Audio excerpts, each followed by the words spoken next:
Reva Bhalla is Stratfor's director of analysis. She watches Iran carefully, and she's their senior analyst covering the Middle East and South Asia. Good morning to you, Reva. We've seen plenty of deadlines here for Iran. How significant is this one? This is a big deadline. We have to remember that the United States has an obligation to Israel, and Israel demanded that the United States take decisive action against Iran. Now, the definition of decisive can vary greatly between Washington and Tel Aviv.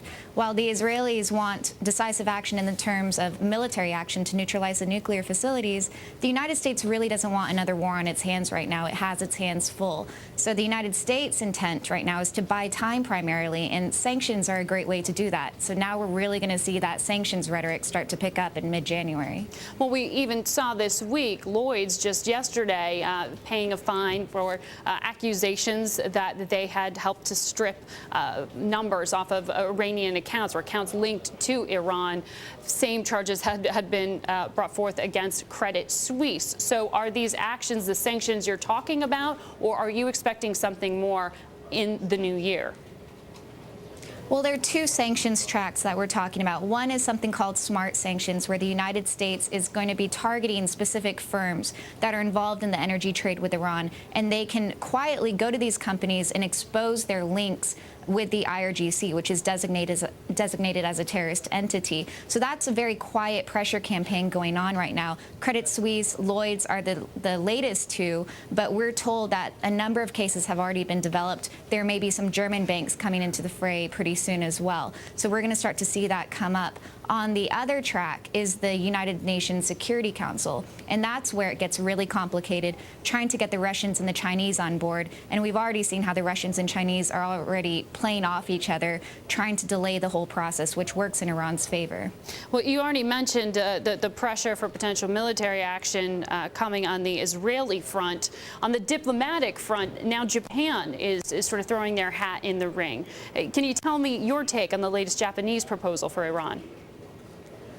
Well, this might be a way to de-escalate a little bit, although the Japanese have also been very hesitant to play this role that the Iranians want it to in replacing Russia as a supplier of nuclear technology to the Iranians. I think all players who want to protect their energy trade right now and who are really concerned about the Strait of Hormuz coming under threat, where the majority of their energy trade is passing through every day, they're looking for any way to de-escalate the situation. So by throwing out new proposals, getting the Iranians to negotiate, Iran is able to prevent this coalition for sanctions, to prevent that from coalescing. And that's really the primary intent right now. So you can see the Japanese, the Germans, the Russians, the Chinese, all kind of working together, trying to push forward the diplomatic front. The problem with that is Israel had an agreement with the United States that if Iran didn't negotiate by the end of December, then other actions will need to be taken. So we'll need to see how far the U.S. can actually entertain these proposals and buy time and still stave off the Israelis from an attack.